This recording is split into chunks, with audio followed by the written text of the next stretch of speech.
तर माझ्या लेकरांना बंगल्यामध्ये राहिलं पाहिजे. बाप म्हणतात त्याला, अजून आई म्हणतात त्याला. आई बापाला वाटतं आमचं बाबा आयुष्य कष्टामध्ये गेलं, पण माझ्या पोरानं एसीच्या रूम मध्ये राहायला पाहिजे.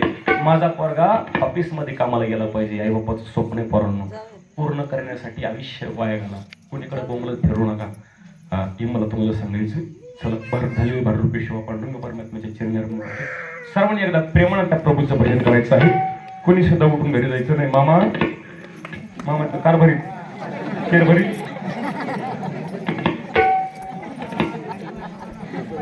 सर्वांनी प्रेमानं त्या प्रभूचं भजन करायचं. कोणी सुद्धा टाळाटाळ करायची नाही. तुम्ही जर भजन चांगलं केलं तर भारूड 2 मिनिटात सुटलं, नाही तर समजायचं सकाळचं तांबडं. विठ्ठल माझा माझा माझा माझा माझा विठ्ठल माझा मी विठ्ठलाचा माझा माझा माझा माझा हे विठ्ठल माझा मी विठ्ठलाचा विठ्ठल माझा मी विठ्ठलाचा विठ्ठल माझा मी विठ्ठलाचा विठ्ठल माझा विठ्ठल माझा मी विठ्ठलाचा विठ्ठल माझा माझा माझा माझा विठ्ठल माझा मी विठ्ठलाचा विठ्ठल माझा माझा माझा माझा मी विठ्ठलाचा.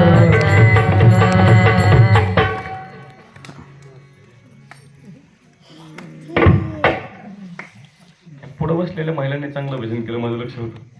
पाठीमागच्या महिला म्हणलं तिथल्या तिथं असं करतो.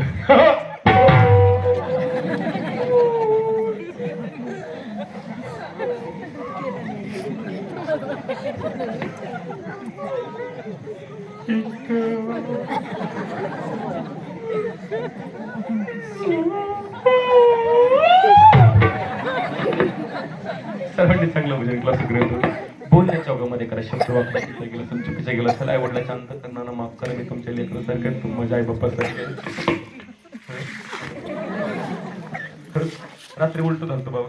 बोलता बोलता बोलून गेलो. सज्जना हो बोलण्याच्या नादामध्ये एकदा शब्द वाकडा तिकडा केला असेल, चुकीचा केला असेल, माफ करा. कारण तुम्ही माझ्या लेकरासारखेच, मी तुमच्या बाप्पासारखे.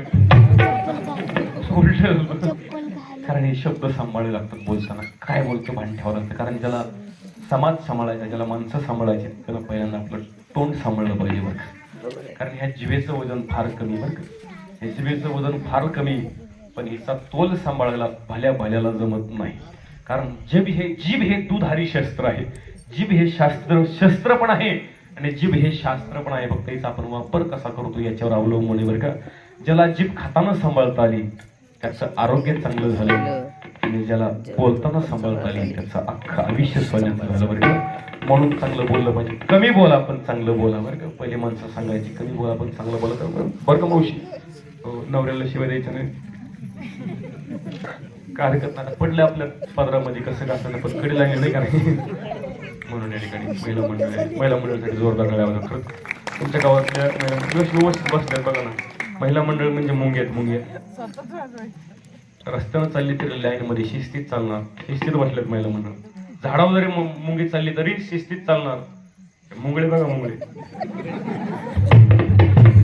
इकडे चार पाठीमध्ये त्रास होते आले. आणि या ठिकाणी जवळ 12 वाजेपर्यंत बसले. या ठिकाणी सर्वांना मनापासून धन्यवाद देतो. आणि या ठिकाणी श्री ज्योतिर्लिंग हनुमान खंडोबा पद्मावती सर्व सर्व एकत्रच करतो आपण. 4 देवतांची या ठिकाणी आपण यात्रा साजरी करत असतो. सालाबाद प्रमाणे याही वर्षी अगदी थाटामाटाने हे मंडळ आपलं साजरं करते. या मंडळाचं काय नाव आहे?